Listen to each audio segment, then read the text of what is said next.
Welcome to the podcast of today. It's today's podcast tomorrow. For yesterday's pleasure.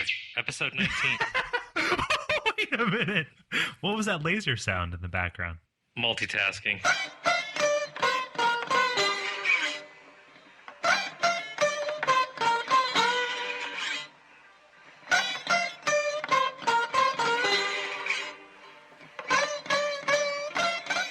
Those Damn Ross Kids, a conversation between brothers, featuring Chris and Cole Ross.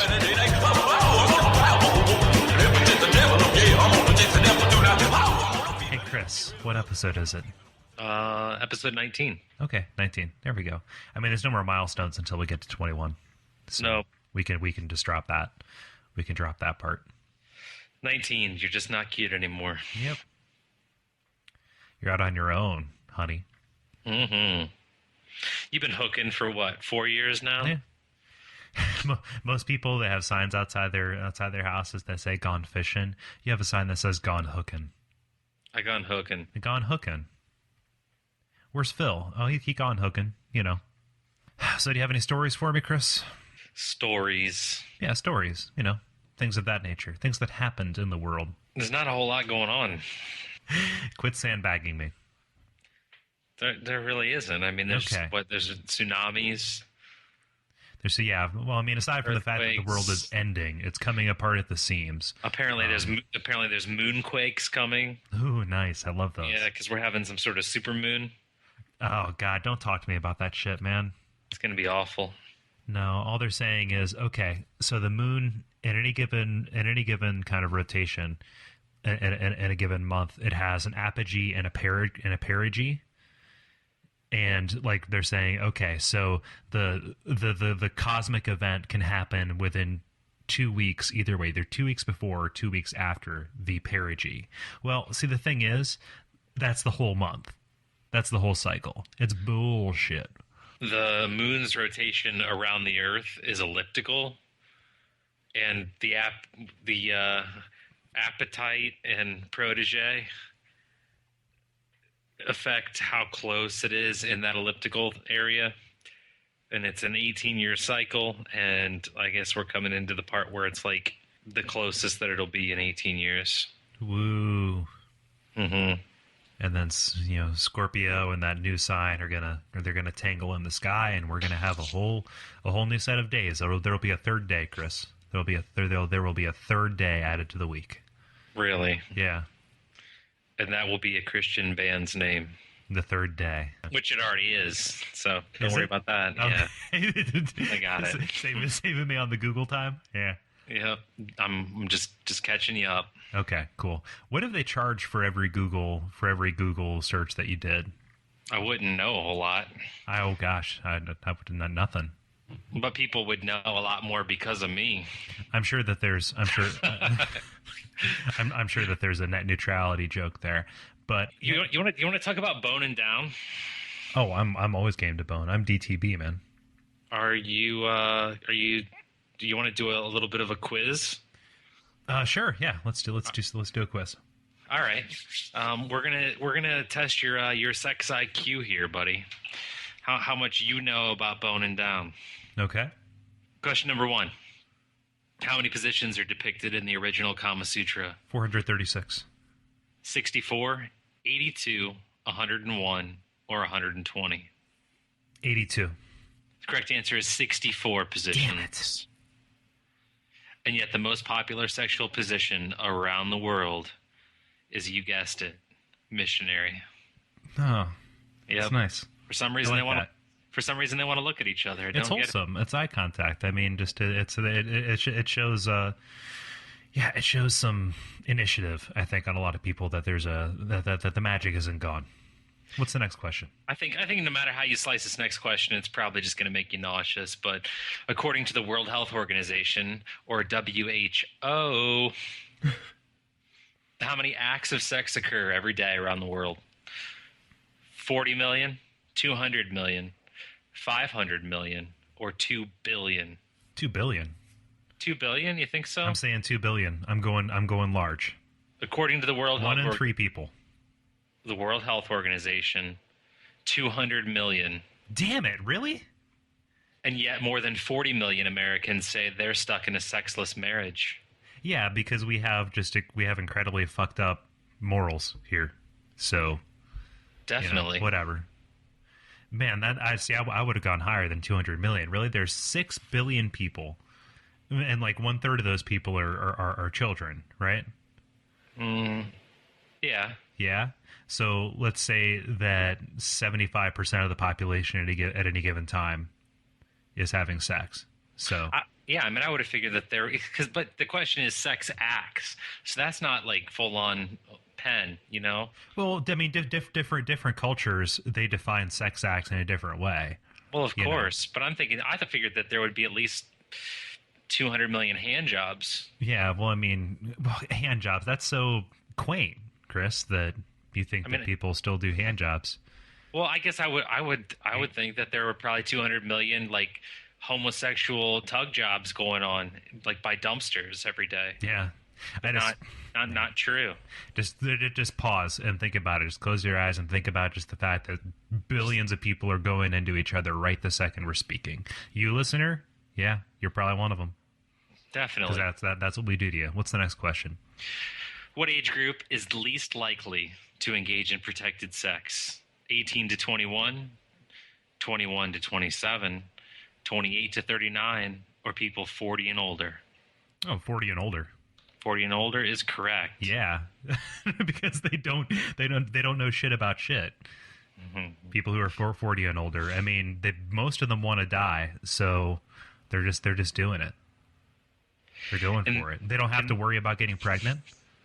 In the age of Viagra, cougars, May to December relationships, this age group is more likely than ever to engage in casual sex. It's the silver tsunami, my friend. It's a big deal. Silver tsunami. It's big. Look it up. It's raining old men. Yep. Droop balls. Okay, next one. Hey, remember last week how we went all I don't know what was the word for it? When I went off on the rant about women. Misogynistic? Yeah, that one. Okay. Let's guess about these whores right here, okay? What percentage of married women fantasize about sex with someone who is not their spouse? 12%, 62%, 75%, or 99%? 99%. According to iVillage.com, 62%. Really? Yep. Huh. That's less than I would have thought.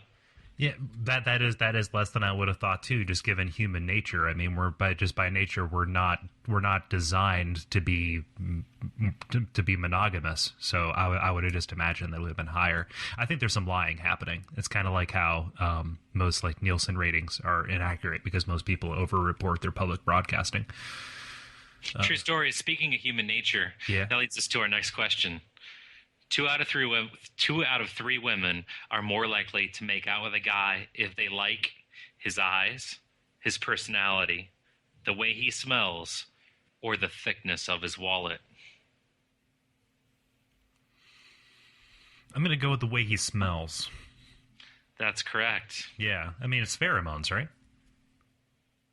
Yeah, women can apparently sniff out genetic potential intimacy. Yeah, compatibility, if you will.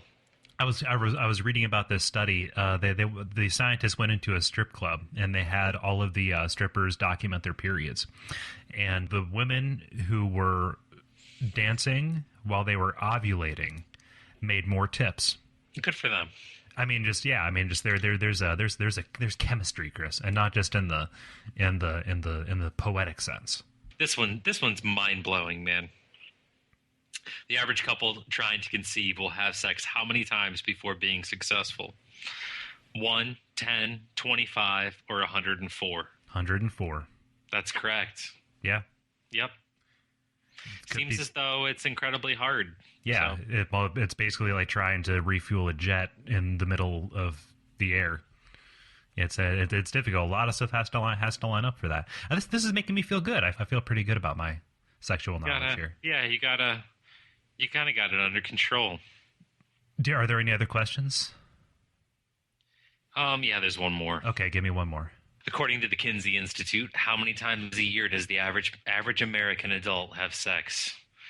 365, 56.9, 26.4, or 7?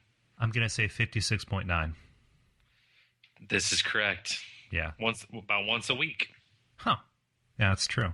Yep, so you didn't do too bad. No, I'm doing okay. Can I tell you about another sex quiz that happened down in Florida? It's got got a high school teacher and some hot water.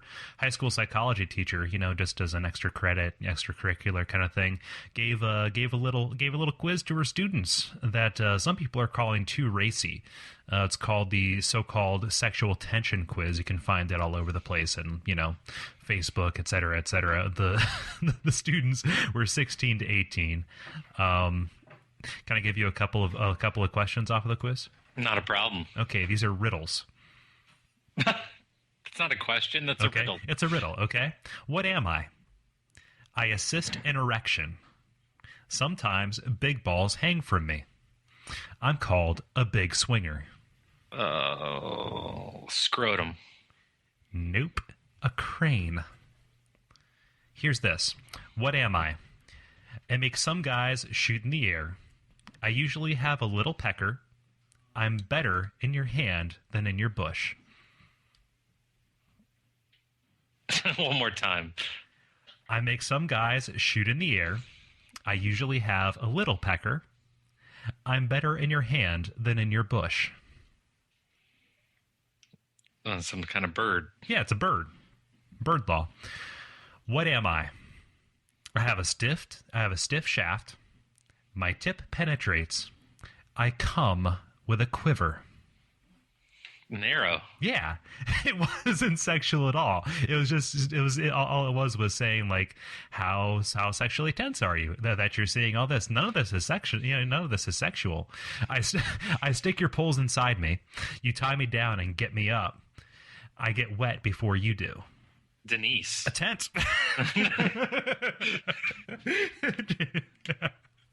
Yeah, so she's getting in trouble and her job is under review. Oh God, she probably shouldn't have done that. Probably not, but she should have just walked into it. How old are these kids? 16 to 18. Yeah, she needed to walk into the classroom and pound on the desk like almost like a Hitler speech, and say, "Yes, oral sex is sex, and it can boost your risk of cancer." That's the only way not to be crucified. And then she can say, "True story." Yep. Here's a message for teens. Oral sex carries many of the same risks as vaginal sex, including human papillomavirus, or HPV. HPV is now overtaking tobacco as the leading cause of oral cancers in America in people under age 50. I don't know. I mean, the latest data suggests that 64% of oropharynx cancers growing in the middle part of the throat in the United States are caused by HPV, which is more than tobacco causes. And as the number of partners on whom you have performed oral sex goes up, the risk of cancer also goes up. Here's my question, though, because that doesn't say what they think it says, right? Because all that says is, hey, fewer people are using tobacco, so other stuff is going to cause that cancer now. That's so you're saying, I think it's alarmist, and it's using statistics to. Hold on a second. I'm wearing some elastic shorts. let me peel back the shorts I'm wearing and take a look at the shaft. There's no Surgeon General warning on here. Hey, Chris, what if I told you I got a tattoo last week? Would prefer tooth loss. Jesus Christ. That's terrible. I totally understand what you're saying, and yeah. that's why it's kind of followed. I had to find a fact that just kind of made it, a little bit less shocking. Is that you just can't freak out about stuff like this because those statistics, like as you said, they're skewed and by the fact that less tobacco, blah blah blah. But you just can't freak out because about 5% of cancers worldwide are caused by HPV, and some of those turn up in surprising places. Yeah. University of Washington study found that some men carry HPV 26 under their fingernails, which can lead to a form of cancer called digital squamous cell carcinoma. Oh, is that kind of like tree guy? Tree man? No, this is cancer, man. Oh, well, no, it was a guy who had like human papillomavirus up his hands, and his hands looked like tree bark because it was all crazy. Why did you bring that up? That makes me so sick. Sorry, it's awful, seriously, right? It puts lunch in my throat. Sorry. I just wanted to say. I mean, that's just go, wash your hands a bunch. I don't even know. Yeah, it's alarming, right? Awful. Yeah, it's terrible. It's awful. Oh, God. Yeah. Well, Chris, I want to tell you something, because our rights in this country are under assault. And if you get, tree man virus, it's no longer your right to go to a faith healer. Okay? Yeah? Did that get your attention? The Oregon House of Representatives has passed a bill that would remove legal protection from parents who took their kids to faith healers. Never mind the fact that they were taking their kids to faith healers as opposed to, going to regular hospitals and stuff. No big deal, right? That's not the issue. It's our rights, Chris. Oh, you're right to say this is how I want to be treated. This is where I want to go. Yeah. So now it's neglect, right? Yeah, it's neglect. This happened after a 16-year-old died of bladder complications in 2008, when an examiner ruled that basically this was the easiest thing in the entire world to treat, and parents were just kind of like, we thought that we could pray away. Hey, dipshit, if you're waiting for God to give you some kind of, sign, like a way to, oh, God, provide me with a way to, make my kid feel better, right? What the fuck is that hospital? What are those doctors? What is that medical breakthrough? We have machines, Chris. You can put your head inside of it, and they can see what's happening inside your head without cracking your head open. It's called an fMRI. That is the work of God. All they want is the devil money. They won't take my militia dollars. I met a doctor once. He thought he was being cute. He bent a spoon with his mind. I said, demon man in the white coat with the green pants. Oh, God. Get out of my mobile home. Seriously, dude, get the hell out. Get out. You're no longer welcome here. You're not going to be here anymore. You can't pray away the gay, and you can't pray away your kid's cancer. You can't do it. You can no longer rent a room in my mobile home. Man, I got angry about that. It felt decent. Sorry. Well, I don't know. I mean, whatever. Yeah, whatever. It's just, and it galls me because people think that the world isn't awesome, and trust me, the world is ending. We're all going to die very soon. But so I guess what I have to ask you is, kind of, I know you're in the middle of a segue, but stop it. We talked about it. We talked about it, Chris. You kill my momentum. I'm in the middle of like a crazy kung fu combo here. I've got my flow happening, right? I'm taking us from one topic to the other, and then you just grind me to a halt. You throw a monkey wrench in there. The second you say segue, my anus tightens up so much I could break a pen. Not a pencil, like a really nice metal pen, snapped in half in my anus from you saying the word segue. Don't do it. Okay, what? What did you want to say? What was so important? Nothing. We can move on. I told you this. It's all about control. Damn.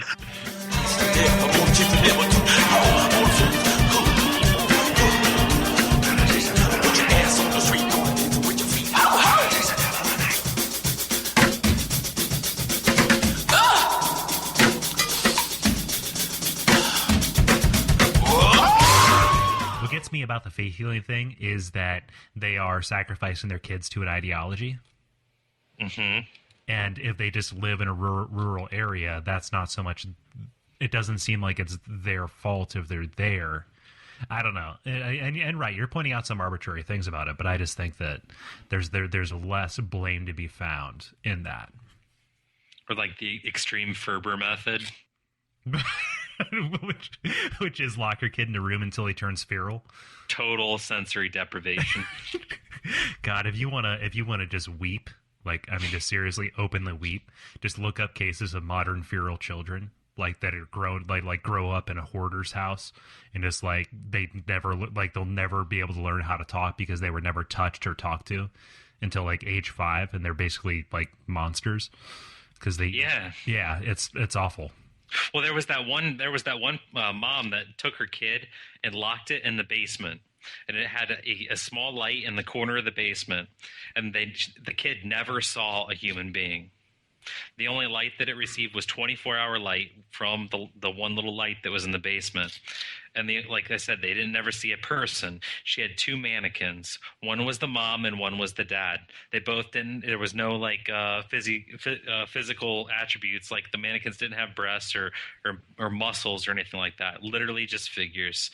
On the face of what the mom intended to be the mom, she wrote a negative symbol, and on the face of the dad, she wrote a plus sign. If I do a Google search for this, will there be a news story, or should I wait about 3 weeks?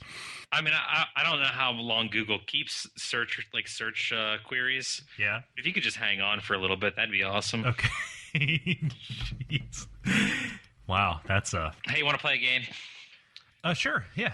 The game's called Real News, Fake News. Okay. Otherwise known as bullshit. If you believe that the story is not real, you say... Not a fast learner. Oh, there you go. Bullshit. That's right. I'm going to read you the headline. Do I wait until the end and tell you which one's bullshit? Nope. I'm going to read the headline and you tell me if it's bullshit or not. Okay. Philadelphia councilwoman finds Irish novelty T-shirts offensive. No, that one's real. That is real. City councilwoman says she's seething green over what she calls anti-Irish merchandise being sold by Spencer Gifts. By Spanish people. What? Can we demonize the Spanish, Chris? Like the Spaniards? Not like Hispanic people, but Spaniards. Irish. No. I just like your little typo made me go off on a tangent in my head. Like the one ethnic group that we have never persecuted in recent history is like people actually from Spain. Just call them paella eaters. Gonna go and season your food with saffron? Wow, dude. Sorry. Wow, I can't believe you went there. Yeah. Go, Dude. run away, run back to home in the Pyrenees Mountains. Why don't you wipe that sugar cinnamon off your lips, you churro eating son of a bastard? Again, Hispanics. That's not Spanish. You know, it's a shame you never finished the job with Portugal. Oh, real Spaniards. Iberian, more like ass. That's all I know about Spain. Yeah. So what did some of these T-shirts say? Instant Irishman, just add alcohol. She says it's derogatory to the Irish people, and it makes them look like they have no morals and are a bunch of drunks. She wants the shirts off the market, but the luck of the Irish is not on her side. The guy from Spencer's Gift says they're going to stay. Yeah. I don't know. That doesn't carry the same amount of weight. Like, seriously, who makes fun of Irish people and really means it? It's racist and derogatory. And racist. I don't know. Okay, what's the next story? Let me tell you, it's bullshit. Good on you, dude. Okay. Pageant hopefuls decapitate skin snakes at rattlesnake roundup. Bullshit. Real deal, my friend. Oh my god. Real deal. It's whacking day. True story. for those of you in the know on The Simpsons, but this is real. In Sweetwater, Texas, to win the Miss Snake Charmer beauty pageant requires beauty, grace. Oh god. Miss Snake Charmer.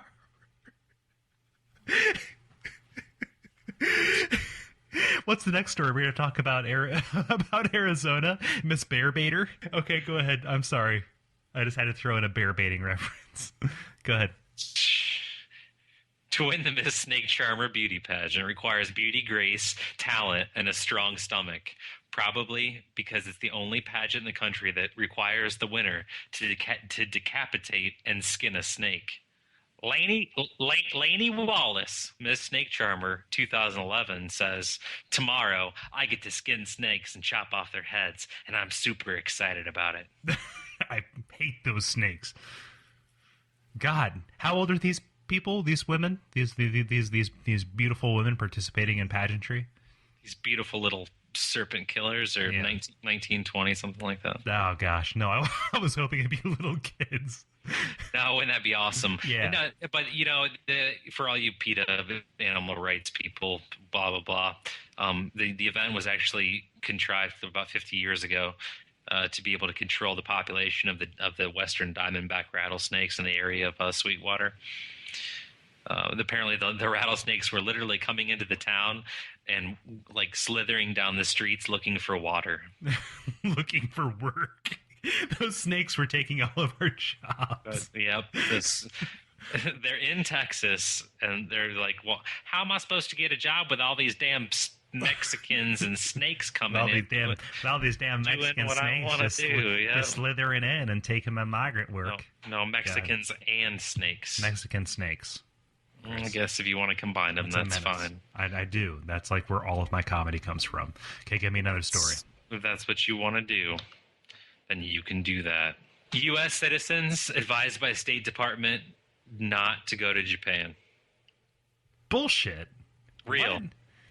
No, come on. Yep, the State Japan Department. is delightful. They have electronics and they have just wonderful. You know what? I don't even feel comfortable joking about that. That's terrible. They have the most beautiful devastation in the world. No. Jesus Christ. But that's it. That's as plain as it is. The State Department said, "Hey, you, the nuclears and the waters and the shakings." Yeah, you might want to pump the brakes on that trip to Akihabara. The fact that the Earth shook so hard that it actually picked up an island country and moved it 12 feet to the east. And 2 feet south. Yes, and made the day a microsecond longer. Yeah, figure that one out. Jesus Christ. I've never felt more insignificant than when I watched that footage live.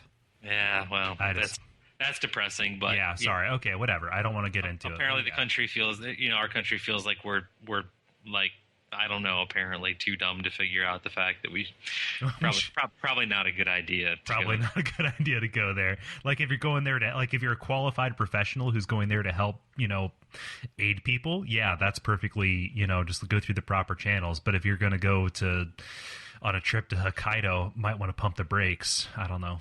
Yeah, there's hibachi here. Yeah, there's plenty of that. Mm-hmm. Okay, what's another story? I haven't seen any bullshit yet, so... Yeah. Rockwall, Texas woman. Highway toll bill is now nearly $18,000. Bullshit. Real. God. Come on. Really? Patty Roach knows she can cut 45 minutes out of her commute from Rockwall if she takes the George Bush Turnpike. But she doesn't want to pay the toll. How does she get by?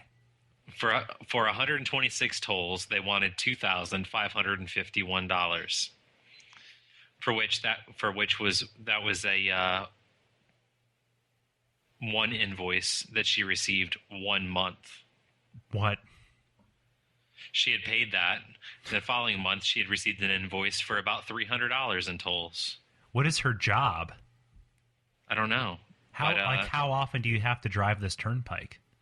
Like one way, like what there and back? I don't understand. Exactly, like to work and from work. God, I don't know. Anyway, for the next month, she had discovered after receiving a citation that she had about $300 in tolls.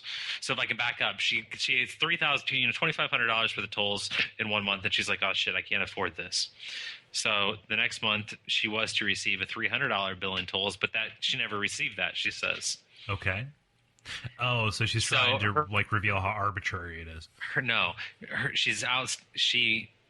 She only owed $300 in tolls, but when you add up all the penalties for the unpaid $300 worth of bills over 8 months, she now owes $17,911. Huh.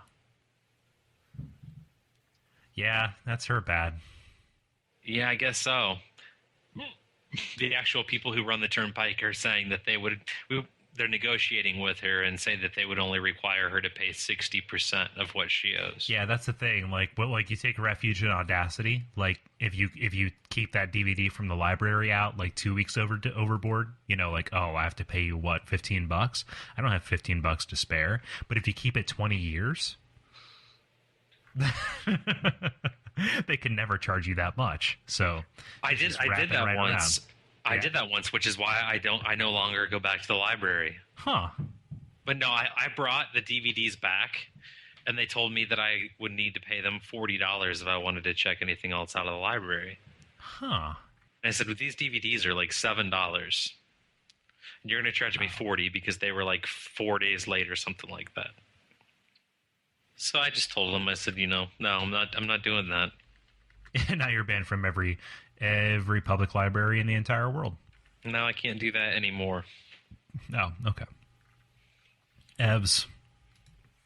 Okay, so is there going to be any bullshit in this? Buzz off, lady. Okay. No, that concludes it. There was no. there was no fake news story. Okay. Well, since we're gonna entitle that segment "I shit you not." I shit you not. Okay. Can I shit you? Because this is a return of a popular segment, Chris. This is real death, fake death. I'll think up some kind of crazy sound segment that has lasers or whatever. Okay? Yay. Yay. Okay. That was close. All right. So I have 3 rounds for you. And there are 3 hypothetical deaths apiece. Now, you have no idea which one is fake and which 2 are real, okay? So one of these I made up in my head, in my noggin, all right? Now, I have done you the courtesy of linking these under themes, okay? Okay. The first theme is robots. 1979. Robert Williams, an employee of the Ford Motor Company, became the first human to be killed by a robot after a 1-ton factory robot hit him in the head, killing him. 1987. Timothy Elrich, a 5-year-old, suffocates while trying to hug an animatronic Chuck E. Cheese when the drawstring of his hooded jacket gets caught in some exposed gears.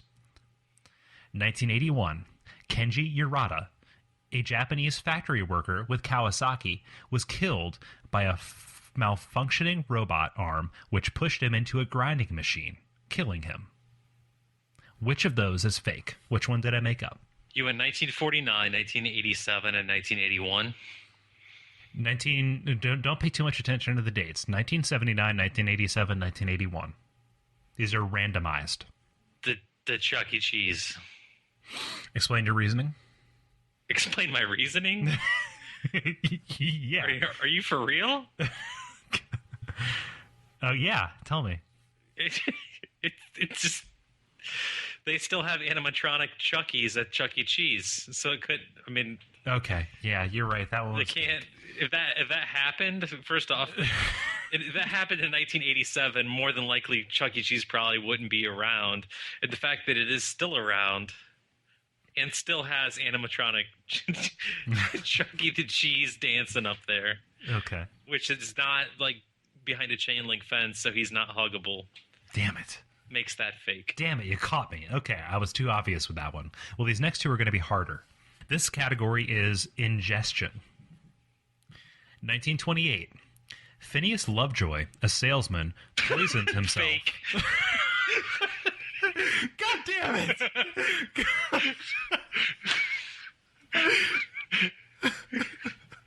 You can continue, though. 1928. Phineas Lovejoy, a salesman, poisons himself while trying to demonstrate the non-toxicity of his kitchen floor cleaner. 1974. Basil Brown, a health food advocate, drinks himself to death with carrot juice. 1975. Bando Mitsugoro VIII, a Japanese kabuki actor, died of severe poisoning after eating 4 fugu livers, the most toxic part of the pufferfish. He claimed to be immune to the poison, and the chef felt he could not refuse the famous man. Phineas, really? Yeah, which one's fake? Yeah, the Phineas Lovejoy. That All right. one, the kitchen floor cleaner. Damn it, really? Which, if you wouldn't have named him that, and I would have heard Kabuki Dancer, Yeah, okay. I probably would have gone with that. Okay, all right. But since his name was Phineas Lovejoy, Son of a bitch. Okay. you should not name your fake ones after Simpsons characters. Oh, man. You saw right through it. Fake. All right. This final one is aviation. 1981. Boris Sagal, a film director, died on the set of his TV miniseries World War III after walking into the tail rotor blade of a helicopter and being decapitated. 1935. A baseball player, Len Konecki, was bludgeoned to death with a fire extinguisher by the crew of an aircraft that he chartered after provoking a fight with the pilot while the plane was still airborne. And 1981, Douglas Gage, a wealthy businessman, was killed after mistaking an airplane's emergency exit with the plane's bathroom. He was intoxicated. The plane suffered decompression and had to make an emergency landing at Love Field. The first one. The tail rotor? Yes. Okay. Well, I'm sorry that you mistook that, but it was actually the guy who mistook the emergency exit for the bathroom. Oh, that one's fake. That one's fake. That one's fake. That one's fake. Ah, damn it. Ah, well. Same result as last time. Yeah, 2-1. So I save a little bit of face.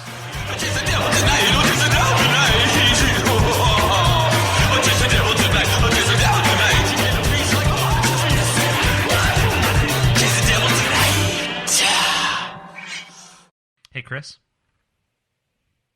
Yes. Can I give you some local flavor from right here in the Cincinnati, in the Cincinnati? That's what I'm calling it. Sure. All right. There's a restaurant on the Ohio River called Jeff Ruby's. It's a barge. It's like on the Covington side. And, it's kind of floating out there. It's a really kind of upscale kind of place to go, hip place to be.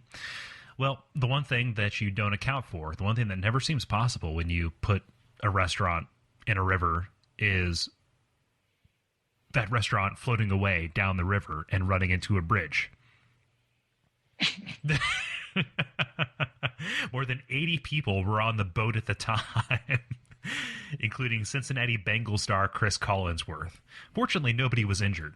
Basically, because of the flooding and and all of the rain we've been getting recently, the river was running really strong. Like a bunch of the gangplanks broke off. Place was just carried down the Mississippi River, down to the Ohio, down to the Mississippi, into the Atlantic Ocean, and there they died. But of all the places to be stranded in the middle of the ocean, I think a restaurant is probably the best way to do it. Probably. The best way to be stranded in the middle of the ocean is on a floating restaurant. On a party barge. The party barge. Oh God, a Redneck Yacht Club. Oh God, I actually saw that guy live. How do you know anything about that? What's that? A Redneck Yacht Club? It's a bunch of houseboats that are fastened together, and they just kind of hang out in a harbor or a pier, and you just drink and just have a good time. It's your houseboats. Oh, that's man. So it's a place where you meet your buddies. Yeah, it's just a place where you meet your buddies. It's a place where you meet your pals. Just a few folks that you know. Yeah. Is there signing up or monthly dues? No, there is not. So let me get this right. You just take your Johnson or your Mercury or your Evinrude, fire it up, and drive it out to the Party Cove? Yeah. I mean, it's as simple as that, honestly. So you just idle on over and toss up a lime? Yeah, it really, really is as simple as that. So if I was just boating along and I was to look over and just happen to see some bass trackers and some bay liners and a party barge all strung together like a floating trailer park. Yeah. Chris, I mean, I guess what I'm trying to say is, when the party's over and we're all alone, we'll be making waves in a no wave zone.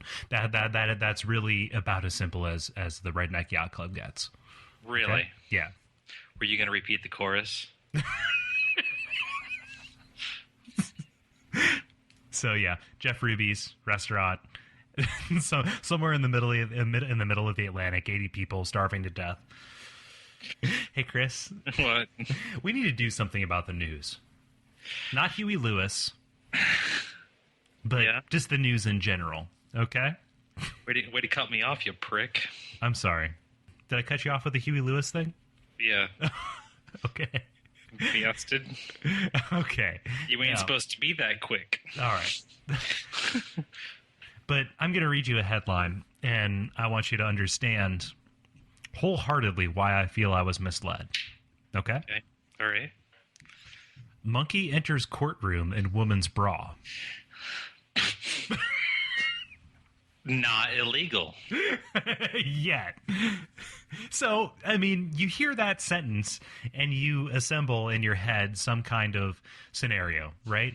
There's a little bit of kabuki theater going on in your head.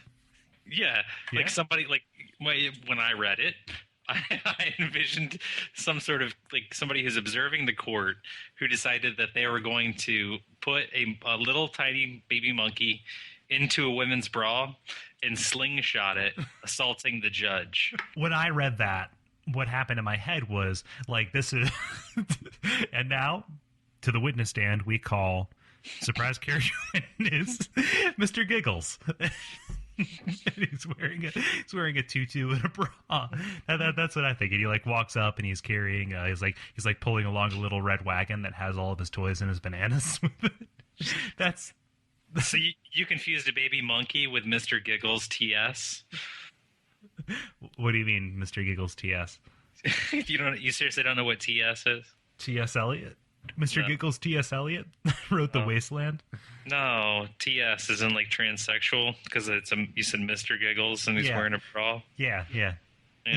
I'm sorry. It's what came to my head. It was funnier that way. Which way? Missed my way. It's always funnier my way. You should know that.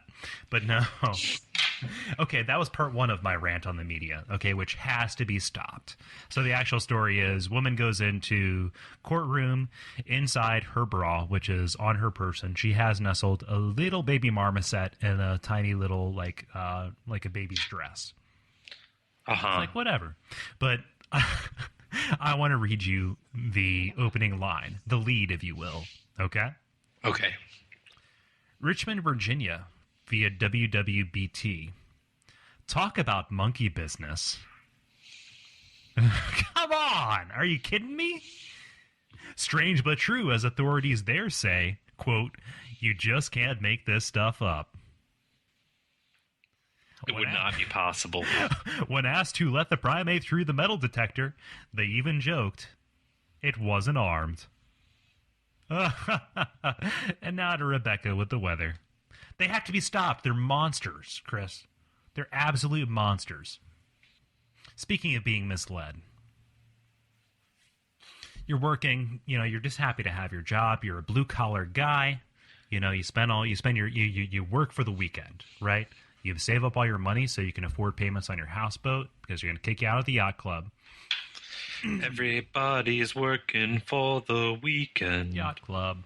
But you're just a Kansas City man with Kansas City dreams and Kansas City aspirations. But you're working, and then, oh my gosh, you see something, it panics you. You run, you leave the place. The entire plant's evacuated. Your entire GM plant is evacuated due to this thing. They call them the bomb squad. They think, what's happening? What's happening? Do you know what it was, Chris, that caused this Kansas City GM plant to be evacuated? Oh, gosh. A mystery sandwich from the Arby's development kitchen? A rubber toy hand grenade.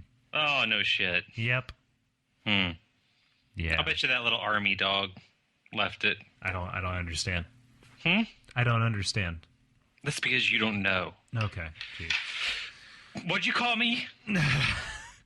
I don't know. I thought you called me Chief. No. Does that bother you?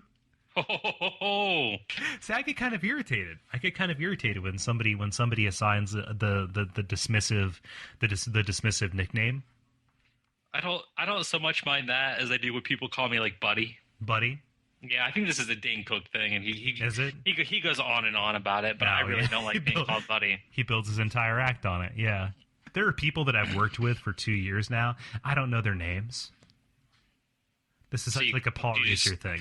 Do you just mumble stuff? No, I just never call them by name. What do you say? Hey, you. Hey, you. Yeah. God. That explains why you're not friends, because you're creepy. Yeah. I call them lover. Oh, my God. Strawberries are 5 for 5. Are they? Recession proof. They're trying to get rid of those strawberries. Mm-hmm. Is Darryl Strawberry still alive? Probably. Okay. Yep. Do you know what else is recession proof, Chris? No. Images of our Lord and Savior Jesus Christ. On toast. On toast, tortillas, various bread products. He appears in leavened and unleavened items. Yeah. But this is, as far as I know, the first time that he's shown up in the piece of a pizza oven. Oh, really? Yeah. This is in Mansfield, Massachusetts. Yep. There's a guy who had to, like, his pizza parlor went out of business, so he dismantled all of his stuff and kept it in the garage. He was really depressed. He never, ever went to church, et cetera, et cetera. But one day, Chris, he saw a sign. He says, "When it truly hit me, it took my breath away. It was just, well, it was amazing."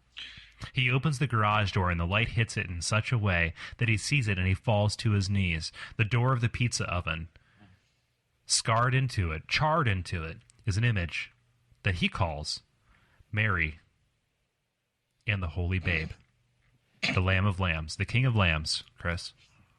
16-inch Mary and the Babe. Yeah. So he sees it.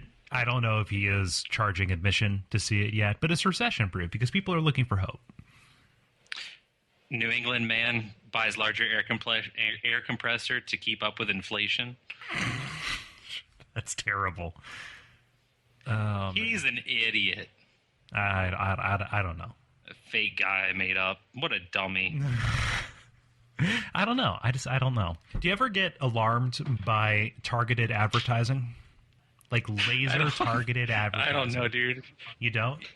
No, I mean, when you say laser, or when you say laser targeted, when you say targeted advertising, all I can think of is, like, remember those suction cup dart guns that we used to have? Yeah, this is raw. Like somebody just, like, shoots that, you're just walking along, and all of a sudden, right in your forehead, it says, like, eat it, fills. Yeah.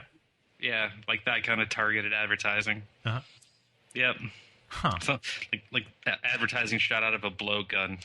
It just it pops up, but I don't know where they get the information. Something is targeted specifically to me. I'm going to give you a specific example as of recently, but it really does unnerve me to a certain extent, and I'm not joking. I've been in the market for a new messenger bag that'll hold my laptop. Mm-hmm. Just because mine's a little bit worse for the wear, and it's time to get a new one.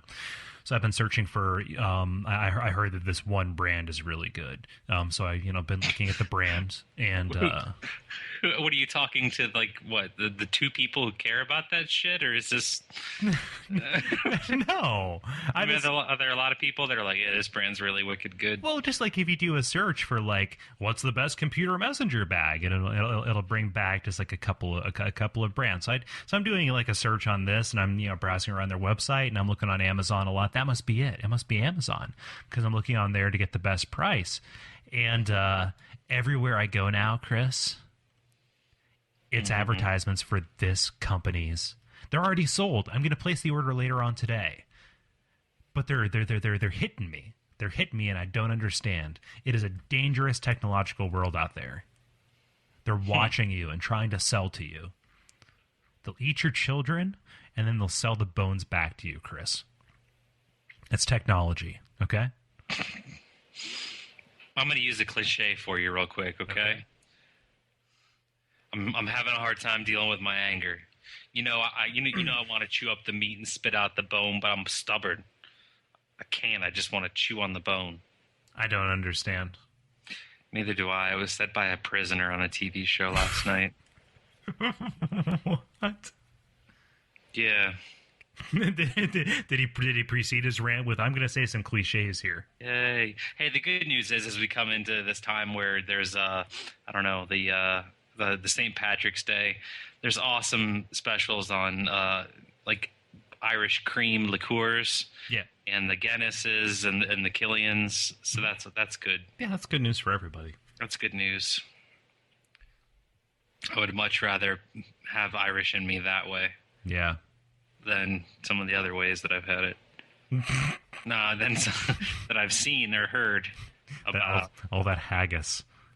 Yep. Yeah. Discount haggis at the Trader Joe's. Never walk into an Irish bar and say, "Give me 5 fingers," because they don't ask where. And if you're looking for that sort of thing, make sure you say from the same person. Who's that person, Chris? Someone who's washed their hands that doesn't have that fingernail cancer.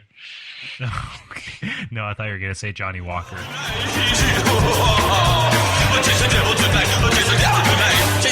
This has been Those Damn Ross Kids.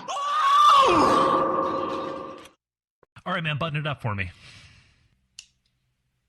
You can stop doing that thing that you're doing with your hands. What is that noise? I'm playing with scissors, dude. Okay. And you might think that that's risky. Yeah. But you know what the riskiest thing of all to do is? What's that? To not give us some feedback. Yeah. To not pop onto the Facebook, to not respond to Cole on the Twitter, to not go to thosedamnrosskids.com. You can put the www in front of it. You cannot. Just whatever you want to do. Anything goes. But it's very important that you go there and you tell us what you want to hear, what you liked, what you didn't like. There was a change in music last week in episode 18. You should probably say whether you like that or whether you don't, because we can obviously include what you think we should put in there. Yeah.